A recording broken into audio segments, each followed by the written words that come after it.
بسم اللہ الرحمن الرحیم۔ ایک شخص نے 2 شادیاں کی۔ ہر معاملے میں وہ ان بیویوں کے ساتھ برابری اور انصاف کا خیال رکھتا تھا۔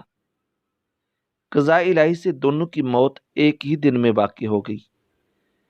اپنی عادت کے مطابق اس نے دونوں کو غسل بھی ایک ہی وقت میں دلوایا۔ جب گھروں سے جنازہ نکالنے کا موقع آیا تو دروازہ ایک ہی تھا۔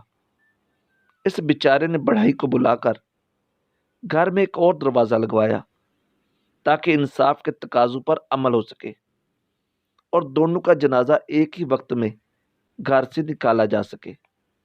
جنازہ ایک ساتھ گھر سے نکلے اور ایک ساتھ دونوں بیویوں کی تدفین بھی عمل میں آئے۔ شوہر نے اللہ کا شکر ادا کیا اور خوش ہوتا رہا کہ اس نے کسی کے ساتھ زیادتی نہیں کی۔ ایک رات ایک بیوی خواب میں آ کر کہنے لگی، اللہ تمہیں کبھی معاف نہیں کرے گا کیونکہ تم نے میرے ساتھ زیادتی کی ہے۔ میں تم سے ناراض ہوں۔